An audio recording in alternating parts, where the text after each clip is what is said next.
My golden child sister booked her wedding on my date on purpose. Our parents chose her. Mom said, "You'll understand." I just nodded. 10 minutes before my vows, they rushed to my venue and went pale when they realized where it really was. My name is Jenny Curry. I'm 31, and 6 months before my wedding, my younger sister Ashley booked hers on the exact same day as mine, June 14, 2025, the date I had announced at Christmas dinner months earlier. When I asked her to move it, she smiled and said the Jefferson Hotel only had that one Saturday left all year.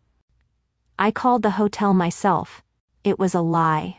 When I asked my parents to step in, my mother looked me straight in the eye and said, "You'll understand, Jenny. Ashley's wedding is the one people will talk about." She was right, just not in the way she expected. 10 minutes before my vows, my parents rushed into my venue late, breathless, and still dressed for Ashley's black tie reception. They thought I was getting married in some sad little hospital room. Then they walked through those doors. My father went pale. My mother stopped cold because they had no idea what I'd really planned. The day Ashley announced her wedding date, my wedding date, I was in the middle of a medication pass. PQ, second floor, West Wing, 7:05 p.m. I had 3 patients that shift: a 4-year-old post-op cardiac repair, a 7-year-old with bacterial meningitis, a 6-year-old drowning victim on a ventilator. I felt my phone buzz in my pocket. Ignored it. Protocol. When you're drawing up morphine, you don't check texts. But it kept buzzing. Group chat, family thread, the one that usually went silent for weeks until Ashley had news.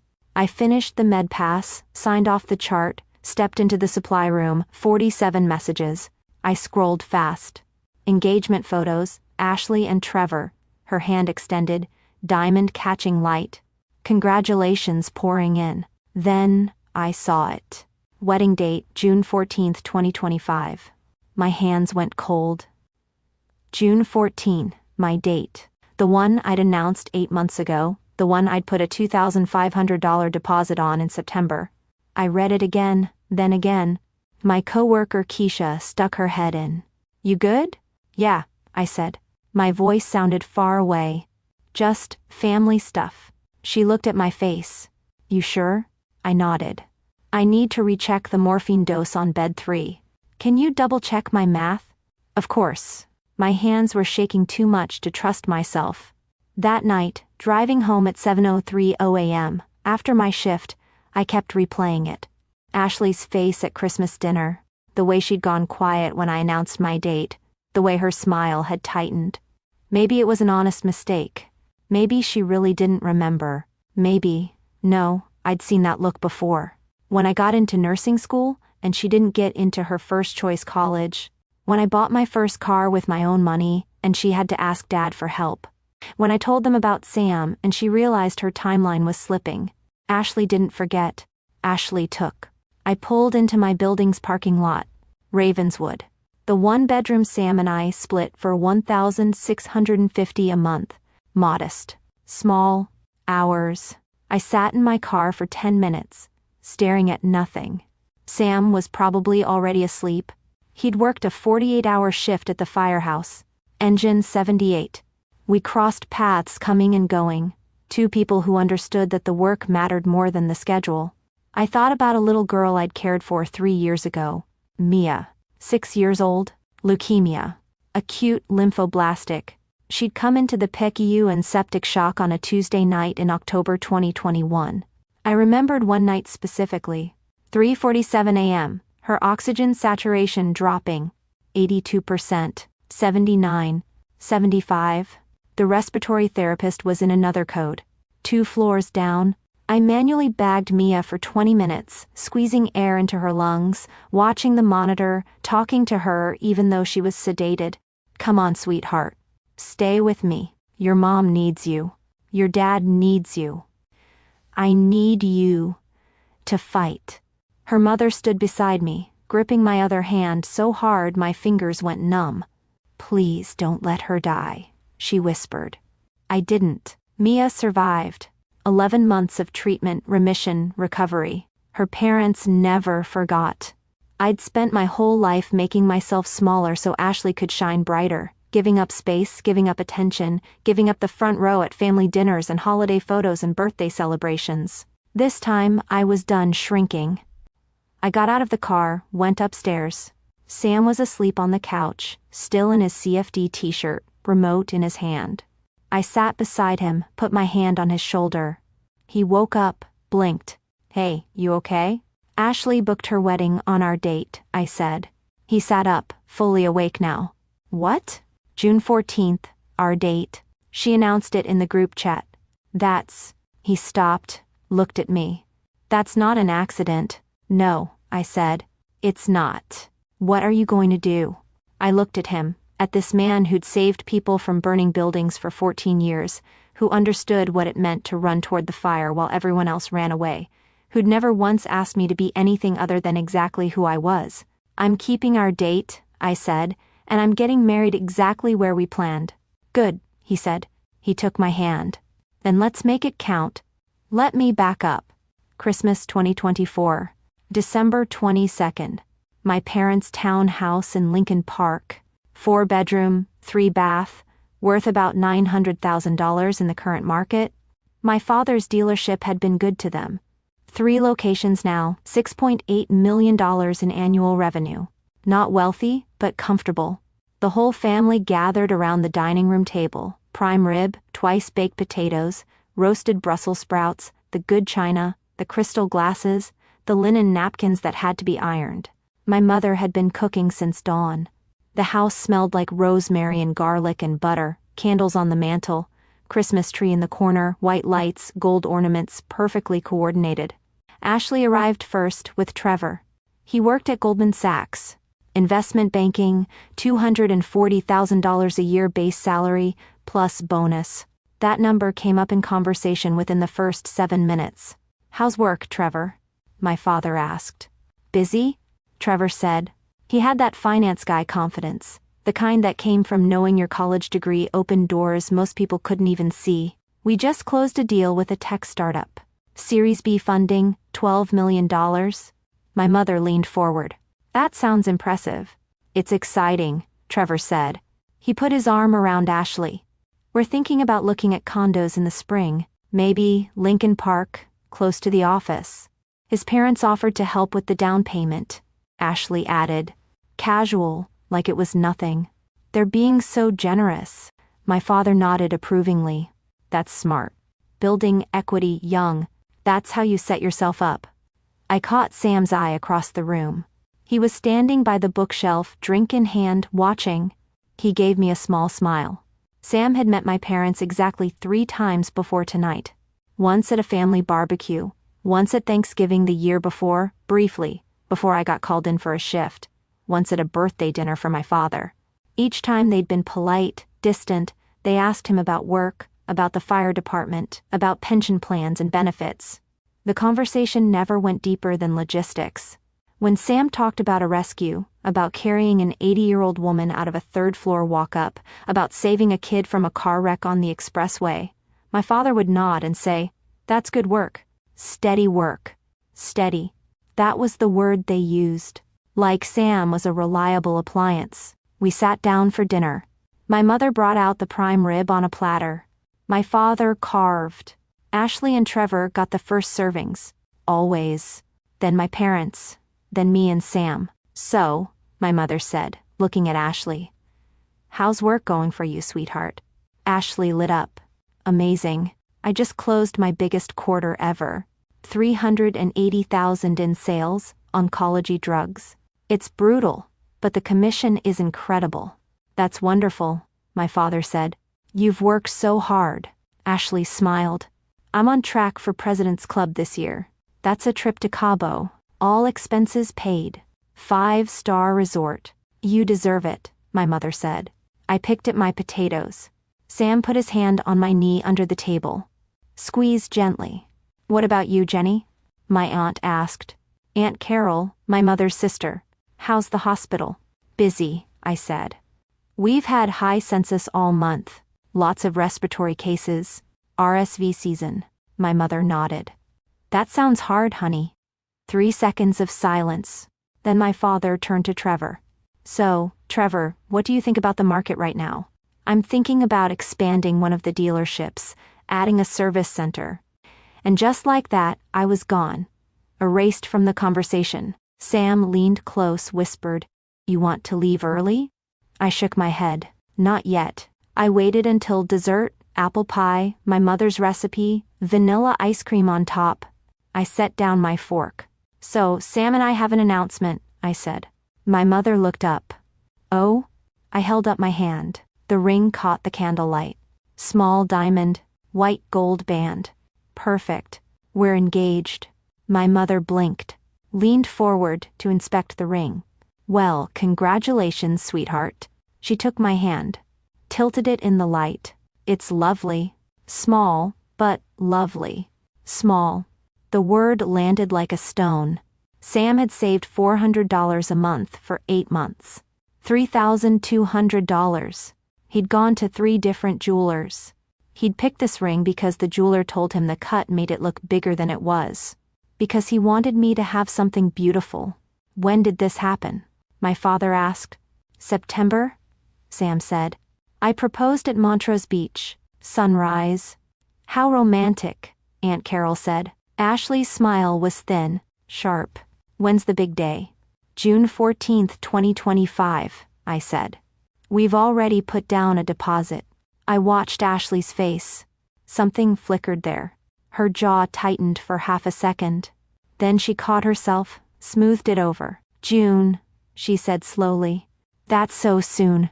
9 months, I said. "Plenty of time. We're keeping it simple. 180 guests." "Where are you having it?" Trevor asked. I hesitated. I wasn't ready to tell them yet. Not until everything was locked in. "We've booked a venue," I said. "I'll send details once we finalize everything." My mother turned to Ashley. Too quickly, like she'd been waiting for a reason to shift focus. "And how are things with you two?" she asked. Ashley smiled, launched into a story about their recent trip to Napa. Wine tasting, 5-star hotel. Trevor's parents had paid for it. A birthday gift. I listened to my mother laugh, watched my father lean in. Ask follow-up questions, engage. Sam caught my eye across the table, raised his eyebrows slightly. A silent question. I shrugged. We both knew how this worked. After dinner, people moved to the living room. Coffee. More pie.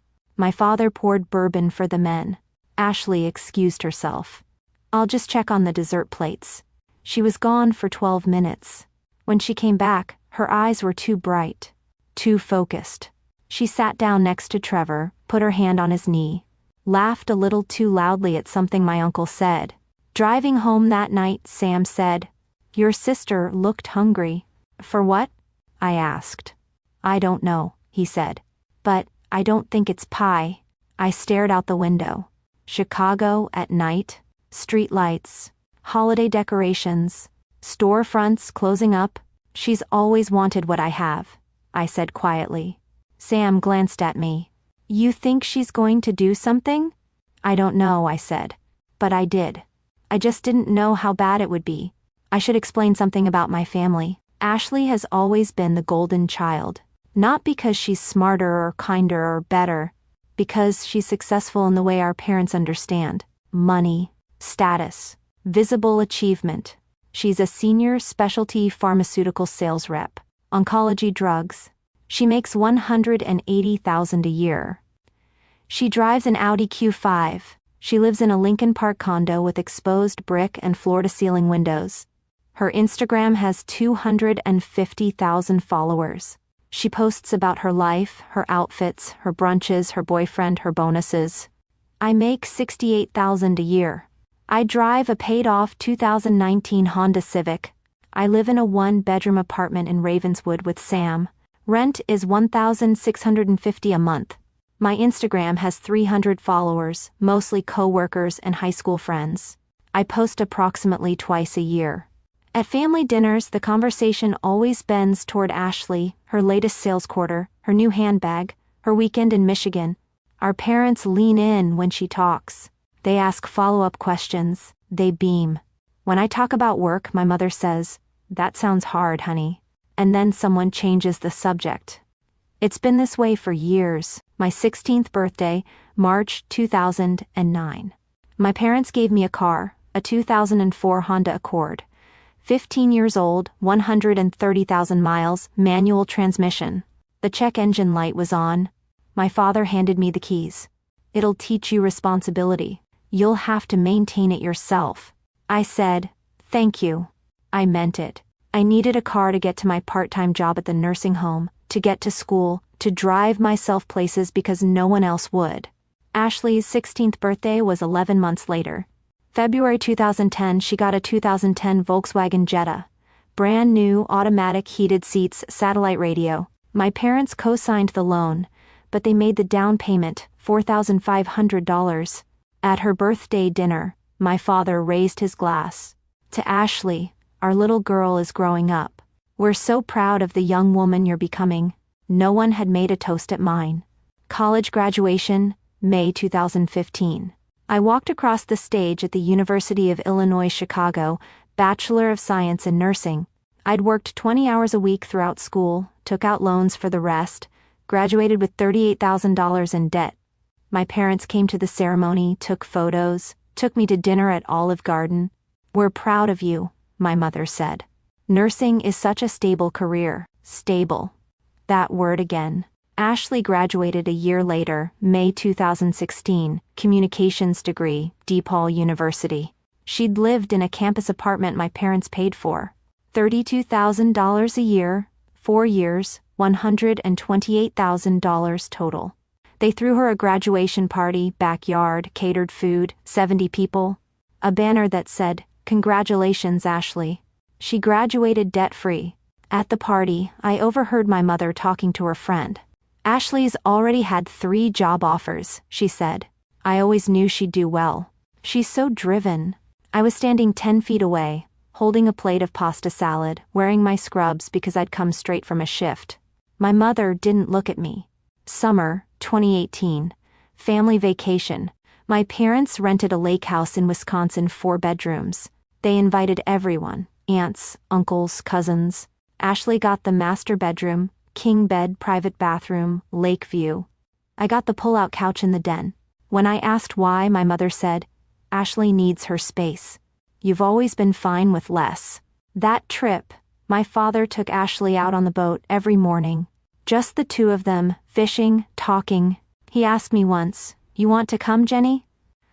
I was doing dishes from breakfast. "I'll stay and help Mom clean up." "That's my girl," my mother said. Always so helpful. Ashley came back from those boat trips glowing, laughing. My father's arm around her shoulders. I watched from the kitchen window, hands in sudsy water. One afternoon that week, I was sitting on the dock, reading. My uncle came and sat beside me. "You doing okay, kiddo?" he asked. "Yeah," I said. "Fine." He looked at me for a long moment. "You know they're proud of you too, right?" I didn't answer. He paused. "They don't know how to talk about what you do. Saving lives. That's big. That's scary. Ashley sells things. They understand that." "I know," I said. He patted my shoulder. Left me there. I went back to my book, but I couldn't focus on the words. Ashley's typical day looked like this. Wake up at 7:30. Peloton ride. 30 minutes. Post a sweaty selfie on Instagram. Morning grind. 2,000 likes by 9 a.m. Shower. Makeup. Hair. Outfit coordinated. Photograph. Ready.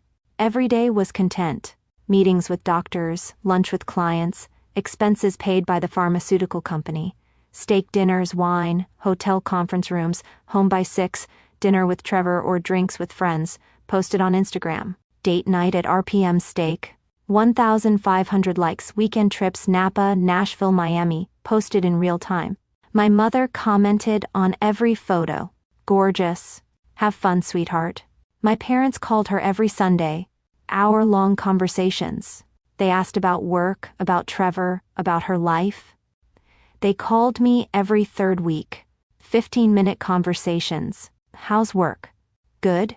Okay. Well, we'll let you go. You're probably busy. My typical day. Wake up at 6 p.m. Night shift. Shower. Scrubs. Hair in a bun. No makeup. It'll just sweat off. Drive to the hospital. 14 minutes of traffic is good.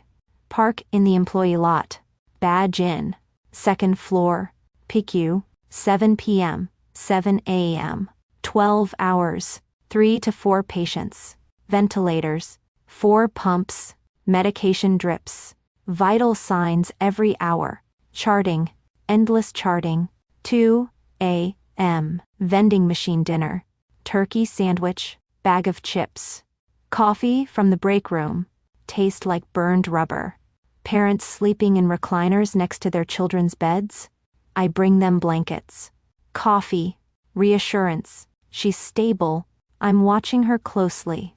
I'm not going anywhere. 7 a.m. Handoff report. Drive home. Sam's leaving for his shift. As I'm getting back, we kiss in the doorway. Pass each other like ships. Sleep until 2 p.m. Wake up, eat, pay bills, grocery shop, do it again. No Instagram posts, no one comments, no one calls. But the 6-year-old in bed 3 breathes easier tonight because I titrated her oxygen just right. That has to be enough. Most days it is. Thanksgiving 2023. I requested the day off 6 weeks in advance. Submitted the form October 10th. Waited. November 1st. The schedule posted. I was on. 7 p.m. to 7 a.m. Thanksgiving night into Friday morning. I called my supervisor. I requested off. I haven't had Thanksgiving with my family in 3 years. I know, Jenny. I'm sorry. Sarah called out. Her daughter's sick. You're the only one with PECU experience who can cover. What about? Everyone else is new. I need someone who can handle it if things go bad.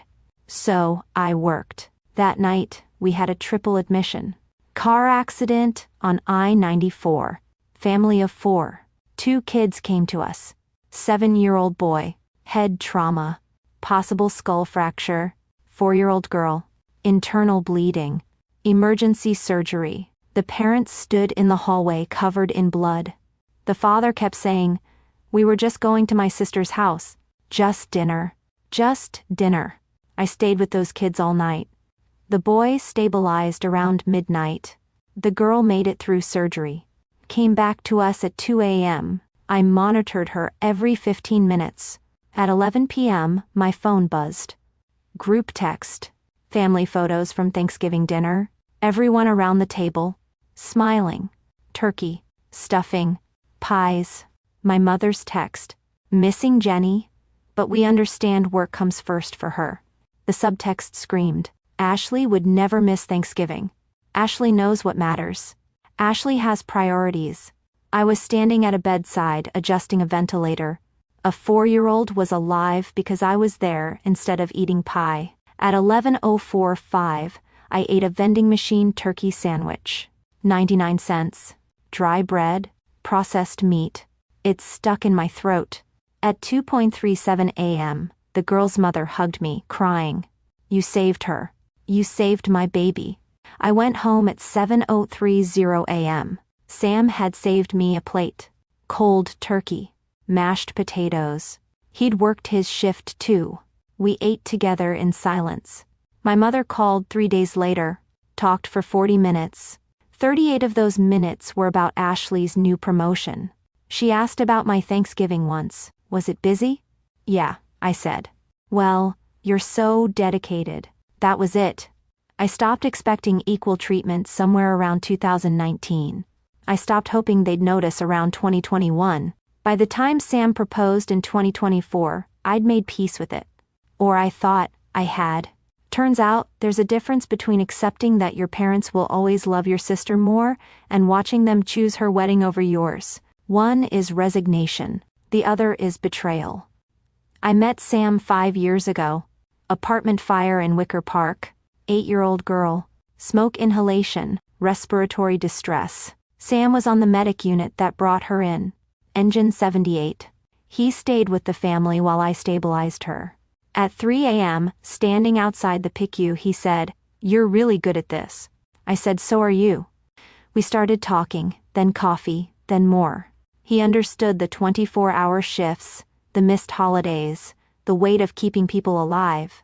My parents met him twice before the engagement, both times briefly. They were polite, distant.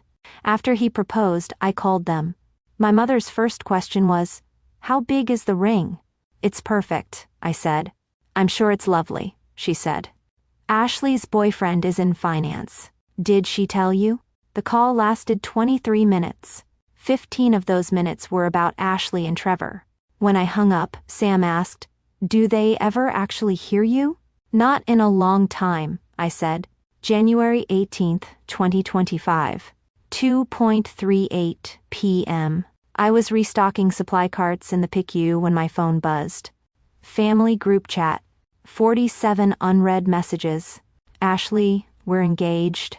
I scrolled through the explosion of congratulations. Then I saw it. Ashley, and we're so excited. Wedding date. June 14, 2025. The Jefferson Hotel had one Saturday open all year and we grabbed it. Can't wait to celebrate with everyone. My hands went cold. I typed slowly. "Ashley, that's my date." 3 dots appeared. Disappeared. Appeared again. "Ashley.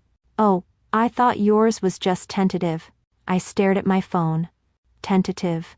I'd announced it publicly. At Christmas. With the deposit already paid. Me. I put down a deposit in September. "You were at the dinner when I announced it." "Ashley. I know, but you never sent official save the dates, so I thought maybe you were still figuring things out." "The Jefferson only had this one date available. We had to jump on it," my mother chimed in. "I'm sure you two can work this out." I left the break room, found an empty patient room, called Ashley directly. She answered on the 3rd ring. "Hey, you need to change your date," I said. "Jenny, I can't just unbook the Jefferson. Do you know how hard it is to get? You got engaged 3 weeks ago. 21 days, actually. I've been planning for 4 months." There was a pause. When she spoke again, her voice had an edge.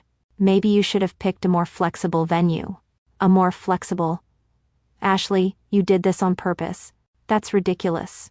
"Is it? You sat at that table at Christmas. You heard me say June 14th.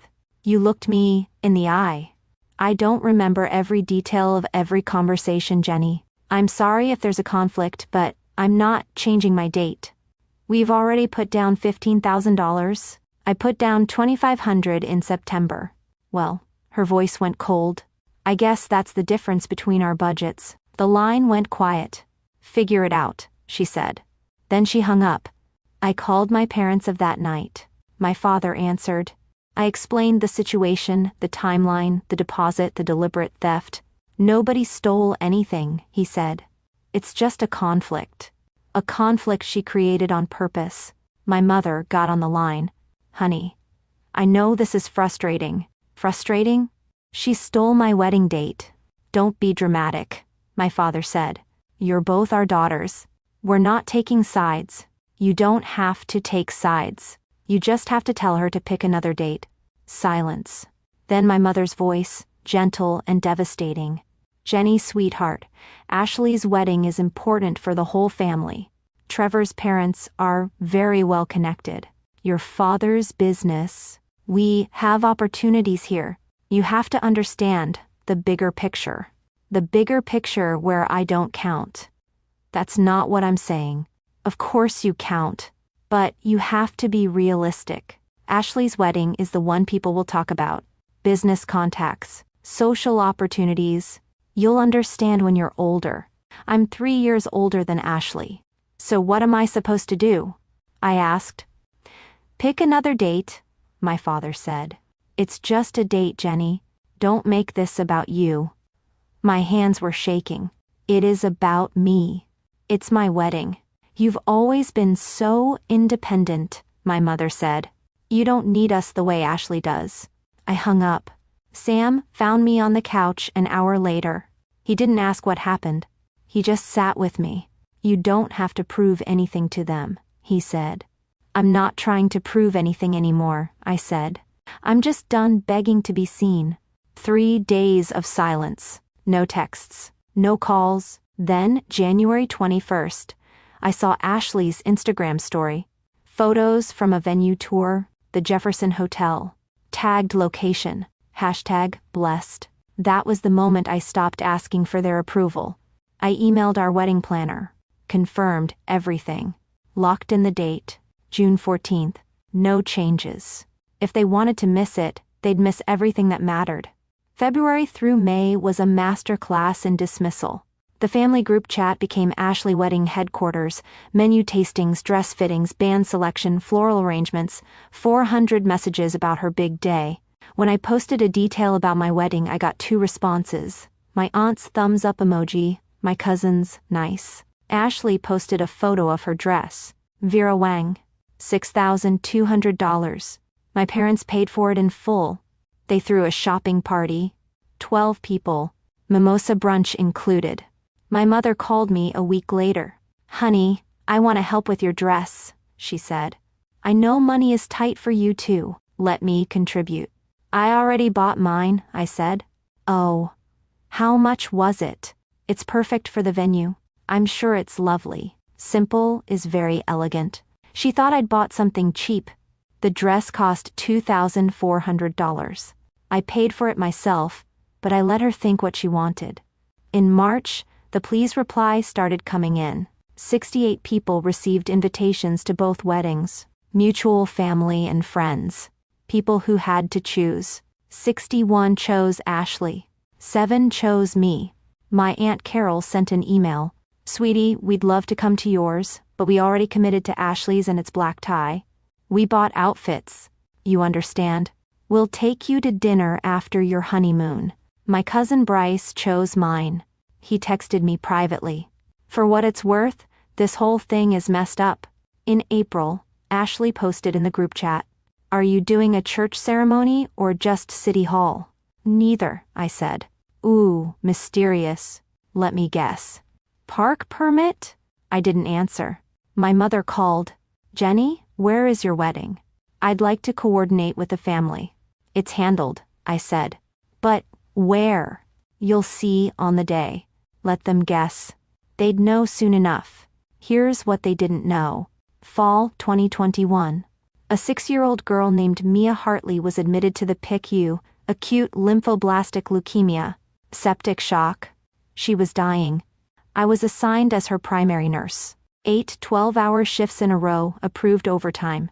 I stayed with that family through the worst nights of their lives. Mia's father, Michael, sat beside her bed at 3 a.m. He looked at me with hollow eyes. "Will she make it?" he asked. "I'm going to do everything I can," I said, "and I'm not going anywhere." She pulled through. 11 months of treatment, remission, recovery. At discharge, Mia's mother, Susan, hugged me. "We'll never forget what you did." In early 2022, the Hartleys announced a $12 million donation to Children's Memorial Hospital, a new wing, the Brennan Family Pavilion, family overnight rooms, a healing garden, a conference center, and a ballroom, the Foundation Ballroom, Florida ceiling glass overlooking the Chicago skyline, capacity 200, donor-funded, state-of-the-art AV system built for fundraising galas, milestone ceremonies, and private events. It opened in May 2024. In March of that year, I got an email from Michael Hartley. "The pavilion opens in May. We'd be honored if you'd attend the dedication. And Jenny, the ballroom is available for private events. If you ever need it, it's yours." When Sam proposed in September, I already knew where we'd get married. I booked it September 16th, $2,500 deposit, standard nonprofit rate. The Hartleys waived the premium fees. I told almost no one. My guest list, 180 people, PICU colleagues, first responders, fire department brass, hospital board members, donor families, city officials, families of children I'd cared for, children who'd survived, and Sam's family. These were people who knew what mattered. The hospital foundation offered to live stream the ceremony for off-shift medical staff, for distant patient families, for donors who couldn't attend. I said yes. And one more thing. Instead of a registry, we set up a fundraiser. All donations would go to the Pediatric Cancer Research Fund. The hospital agreed to match the first $50,000. If people were going to watch, we'd make it count for something. I didn't tell my family any of this. When my mother asked where the wedding was, I said it was handled. When Ashley made her snarky comments, I stayed quiet. They assumed I was having some small, sad ceremony, maybe a hospital chapel, maybe a park, something cheap, something beneath them. Let them think that. June 14th would clarify everything. Ashley's wedding, meanwhile, was a production. The Jefferson Hotel Grand Ballroom, Gold Coast, 500 guests, $120,000 budget. My parents contributed $45,000. They stretched their finances for it, dipped into savings. Black tie ceremony at 5:3 p.m., cocktail hour at 6:15, reception at 7, past appetizers, 8 varieties, surf and turf entree, champagne tower with 300 glasses, Viennese dessert hour, 12-piece orchestra, celebrity wedding planner Diane Rothman, $18,000 fee. The rehearsal dinner was June 13th, Gibson's Steakhouse, 60 people, $18,000. I wasn't invited. I wasn't in the wedding party. My mother posted an album that night, celebrating our beautiful daughter's last days as a single woman, 340 likes. I was working a PQ night shift. I saw the post at 2 a.m. during MedPass. I didn't comment. The week before the wedding, my mother called. "We'll be there, honey," she said. "We'll come a little early, stay for the ceremony, then head to Ashley's. We have to be at the Jefferson by 5 for photos, you understand?" I understood completely. Their plan? Arrive at my venue around 2 p.m. My ceremony started at 2. Stay until 2:45, then drive to the Jefferson Hotel, 12 miles, 25 minutes without traffic.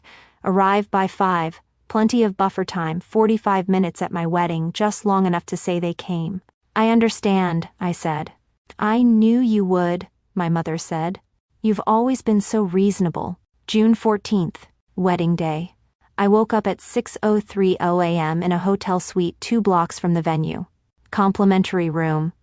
The foundations, thank you. Sam stayed at the firehouse the night before.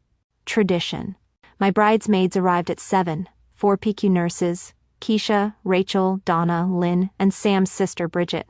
We had coffee, breakfast, no chaos, just calm. "How you feeling?" Keisha asked.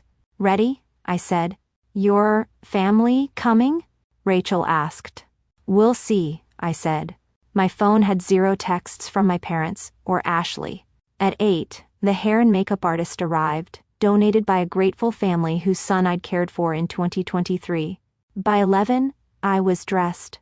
The dress was ivory silk crepe, cap sleeves, chapel train, simple, elegant, expensive. Not that my mother would ever know. At 11, Mia Hartley arrived with her parents. She was 8 now, 2 years cancer-free.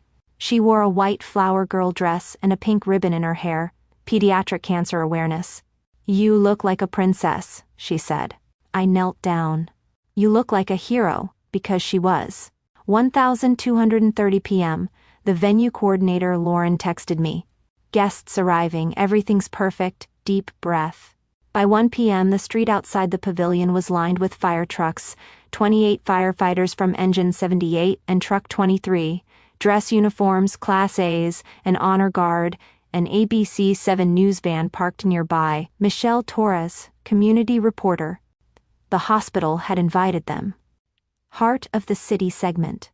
First wedding at the new pavilion. First responders marrying a PQ nurse. Fundraiser angle. Local, feel-good story. By 1:30, the ballroom was filling. Fire Chief Daniel Martinez, Alderman Jeffrey Washington, Dr. Catherine Reynolds, hospital CEO, board members, donor families, PQ colleagues, families of children I'd saved. Michael and Susan Hartley sat in the 3rd row, 180 chairs, 165 filled by 145. My parents' seats, 3rd row center, not front row, were still empty. At 1:42, my phone buzzed. "Mom. So sorry, honey. Traffic terrible." Thereby 2.15 latest. Translation. They left late. Prioritized getting ready for Ashley's black tie event. Underestimated time. I didn't reply. At 1:53, I heard it. Car door slamming in the driveway. They arrived at 2:08 p.m., 8 minutes after the ceremony started. I was in the bridal suite with my father's replacement, Fire Chief Martinez. He was walking me down the aisle. He'd saved my life 6 years ago, carried me out of a burning apartment building in Lincoln Park. I went back to work the next night. That's who I wanted beside me. Through the window, I watched my parents' car pull up. My father's Cadillac, the valet stand, the line of luxury vehicles, Mercedes, Lexus, Tesla, the fire chief's department vehicle, 8 firefighters in dress uniforms forming an honor guard outside the ballroom entrance, a news camera. My mother stepped out of the car. She was dressed for a black tie wedding, floor-length gown, hair done, makeup perfect. She looked confused. My father handed the keys to the valet. He was in a tuxedo. For Ashley's wedding. Not mine. They walked toward the entrance. I couldn't see their faces, but I knew the moment they stepped into the lobby. Donor plaques on the walls. The Hartley name prominent. Foundation Ballroom in gold lettering. Then they walked through the doors. I wasn't there yet. But Lauren told me later. They froze. 180 people. Seated. Ceremony already in progress. Father O'Malley, the fire department chaplain, speaking at the altar. The ballroom. Floor-to-ceiling glass. Chicago skyline. White chairs with covers. String quartet. Professional lighting. Front rows. Fire Chief Martinez's empty seat. Alderman Washington. Dr. Reynolds, the Hartleys. A news camera in the corner. My mother's mouth opened. No sound came out. My father went pale. Lauren approached them. Mr. and Mrs. Curry, we saved you seats. 3rd row center. Not front row. They sat. My father scanned the room. His face was the color of old paper. My mother's hands shook as she opened the program. Wedding of Jenny Curry and Samuel Brennan. Foundation Ballroom. Benefiting Pediatric Cancer Research Fund. She looked at my father. He looked at the guests. Recognition dawning. That was the city alderman. The one he'd tried to network with 2 years ago. That was the fire chief. That was, oh God, that was Dr. Reynolds. The hospital CEO. Her face had been in the news last month. My mother's phone was in her lap. Silent. But I found out later. Ashley had texted her at 1:50. Ashley, where are you, Mom? At Jenny's. Leaving soon. Ashley. Everyone here is watching her live stream. At 2:14, the music changed. Patchel Bell's canon. Everyone stood. The bridesmaids walked, one by one, down the aisle lined with candles and white roses. Then Mia, 8 years old. Cancer survivor, pink ribbon, white dress, flower petals. People were crying. Many of them knew her story, knew what she'd survived, knew who'd stayed with her family through the worst nights. My parents didn't know yet. Then, me. Fire Chief Martinez offered his arm. Ready, kiddo? More than ever, I said. We walked. I saw my mother's face. Saw my father's. Shock. Shame. Confusion. I kept my eyes forward. Sam was waiting. He took my hand. His grip was steady. Father O'Malley began. We gather in a place of healing, he said, to celebrate 2 healers. He explained the venue, the Hartley donation, the grateful family, the pavilion built because of one nurse's heart. I didn't look at my parents, but I felt them, frozen, silent, realizing. At 2:17 we said our vows. Sam went first. Jenny, you've seen me at 3 a.m. covered in someone else's blood, and you never asked me to be anything other than exactly who I am. You've held my hand through the worst calls. You've celebrated the saves. You're my home, my partner, my best choice. I promise to be yours every single day for the rest of my life. My turn. My voice didn't shake. Sam, you understand what it means to run toward the fire. You've never asked me to choose between the people I love and the people I serve. You've stood beside me through every missed holiday, every late night, every hard loss. You see me, all of me, and you've never asked me to be smaller or quieter or different. I choose you today, tomorrow, always. Rings. Father O'Malley smiled. I now pronounce you husband and wife. We kissed, the room erupted. Applause, genuine, warm, joyful. We walked back down the aisle. My parents stood, clapping mechanically, faces pale. We exited to the terrace for photos. The reception began immediately. Same room, chairs turned, tables set. By 3 p.m., we were back inside. Lauren approached my parents. "Mr. and Mrs. Curry, will you be staying for the reception? We have you at table 8, not the family table. Table 8, near the back." My mother looked at my father. "We have to leave soon for Ashley's," she whispered. "I know," he said. They sat. At 3:08, Michael Hartley stood to give a toast. The room quieted. Mia sat on his lap. 3 years ago, he began. Our daughter was dying. He told the story. Septic shock. The PICU. The night shifts. The nurse who stayed. This nurse, Jenny, didn't just save Mia's life. She gave us hope when we had none. She sat with us at 3 in the morning. She held our hands. She fought for our daughter like she was her own. His voice cracked. When people ask why we donated $12 million to this hospital, I show them a picture of Jenny holding Mia's hand. That's why. Today we're honored to witness her joy in the space her compassion built. He raised his glass. The room applauded. 90 seconds. Standing ovation. My mother's face was white. My father stared at his hands. $12 million. Inspired by their daughter. The one they dismissed. Fire Chief Martinez stood next. "I've known Sam Brennan for 14 years, he said. "One of the finest firefighters in this city. And Jenny, I carried her out of a burning building 6 years ago.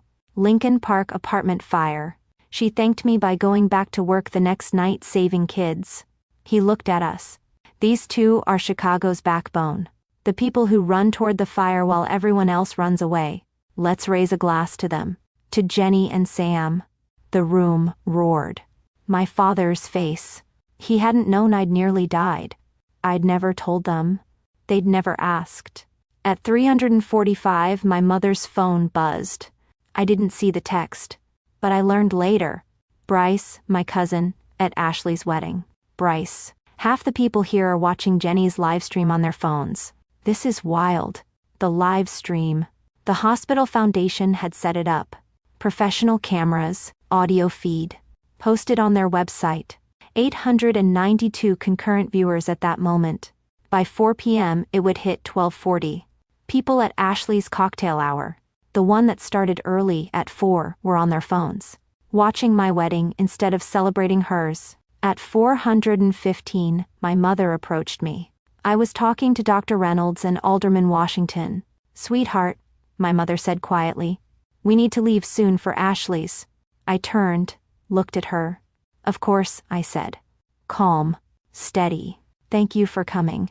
Her face crumpled slightly. We'll call you tomorrow." "Sure," I said. She waited, like she wanted me to beg her to stay, to acknowledge how gracious she was being. I turned back to the alderman. She walked away. At 420, my parents left. Before the cake cutting. Before the first dance. Before the fundraiser total was announced. They slipped out. Alderman Washington watched them go. He knew my father. They'd met at a dealership event 2 years ago. My dad had tried to network with him. As my father passed, the alderman nodded. Cold, barely polite. "Leaving early, George?" My father didn't answer. They left. The reception continued. Cake cutting at 445. First dance at 510. Toasts from PQ colleagues. From families of children who'd survived. From firefighters who'd worked with Sam for over a decade. At 630, the fundraiser total was announced. 145,000 from in-person guests. 40,000 from online donations via the live stream. Total, $185,000. The hospital matched the first 50,000. Grand total, $235,000 for pediatric cancer research. The room stood, applauded, cried. The live stream archived. Over the next week, it would be viewed 8,500 times. Comments poured in. "This is what a wedding should be." Crying at my desk watching this. The world needs more people like Jenny and Sam. At Ashley's wedding, people were distracted. Phones out. Comparing? Her Instagram post that night, uploaded at 11 p.m., a photo of her and Trevor cutting their cake got 890 likes. Her usual posts got over 2,000. The comments mentioned me. Just watched your sister's live stream, so beautiful. Your sister raised $185,000 at her wedding for pediatric cancer research. Incredible. Ashley didn't respond to those comments. The next morning, June 15th, I woke up to 7 missed calls from my mother. 12 texts from Ashley. I listened to Ashley's voicemail first. Her voice was shaking. Furious. You did this on purpose. You knew people would compare. You made my day about you.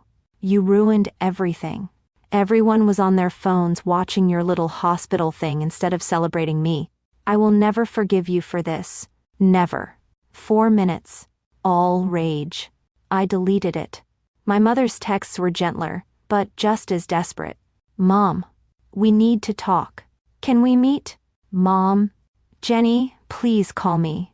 Mom, we didn't know. We didn't know it was like that. I didn't respond. Not that day.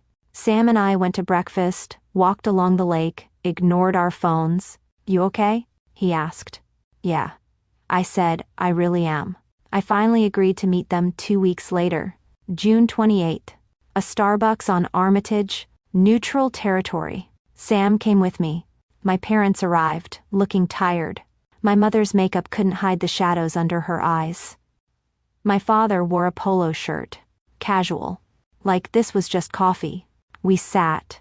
We didn't know, Jenny. My mother started. You never told us where. You never asked, I said. My father leaned forward. You made us look like fools. I stared at him. I didn't make you do anything. You chose Ashley. You chose wrong. That's not fair. You sat in that ballroom for 40 minutes, I said. You stayed long enough to not look completely heartless. That's the math you did. You saw the fire chief, the alderman, the hospital CEO, the news camera.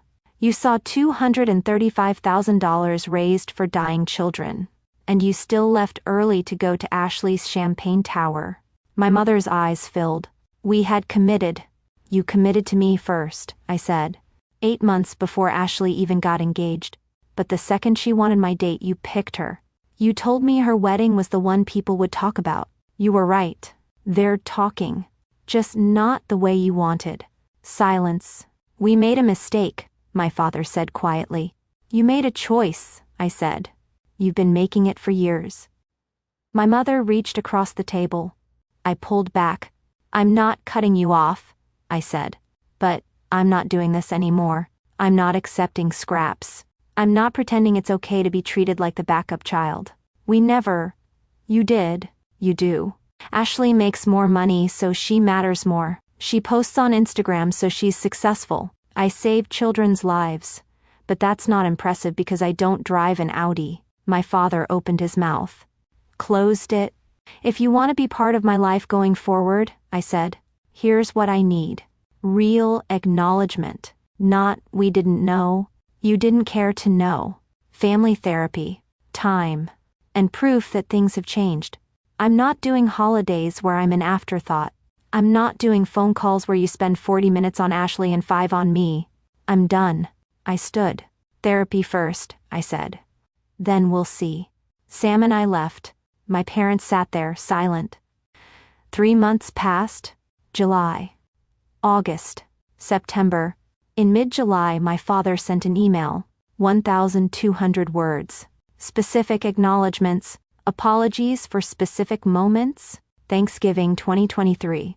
The dress budget comment. The "you'll understand" line. The 45-minute wedding appearance. He and my mother had started therapy. Individual sessions and couples counseling. In early September, my mother called. We talked for 40 minutes. She asked about my life, my job, my honeymoon, Sam's new position. She didn't mention Ashley once. I'm learning things, she said. In therapy, about why I favored her. And, I said. She was easier, my mother said quietly. You never needed me. At least that's what I told myself. I needed you, I said. I just stopped showing it. More silence. Can we meet? She asked. Just us? I agreed. September 18th. Same Starbucks. 1 hour. Boundaries still firm. But the door cracked open. It wasn't fixed. But maybe it wasn't completely broken. 3 months after the wedding, I was back at work. PQ night shift. Mia Hartley came in for a routine checkup. All clear. Cancer-free. Thriving. She hugged me in the hallway. Are you happy, Nurse Jenny? She asked. I smiled. Yeah, sweetheart, I really am. Her father mentioned the pavilion was hosting another wedding next month. A couple who'd met in the hospital, both cancer survivors. The circle of impact, widening. My chosen family, PQ staff, first responders, the families of children I'd saved, surrounded me and Sam. That was the family that chose us back. My parents were trying, slowly, imperfectly, but trying. Ashley hadn't spoken to me since that voicemail. I didn't chase her. Some doors close, others open. You learn to tell the difference. My mother was right about one thing. People did talk about June 14th, 2025. They talked about the wedding that raised $235,000 for dying children. They talked about the firefighter and the PICU nurse who turned their ceremony into a statement of values. They talked about the family that showed up late and left early, and what that said about what they valued. Ashley's wedding was beautiful, expensive, perfectly executed. Mine was smaller, simpler, and it mattered. My parents chose image. I chose substance. One of us slept well that night. The other had to face 500 guests who'd rather watch my wedding on their phones than celebrate hers. Have you ever been measured by your salary instead of your service? By what you display instead of what you give? By the car you drive instead of the lives you touch? What did you choose? Because in the end, that choice is the only one that stays with you. For more stories, do subscribe daily Reddit readings.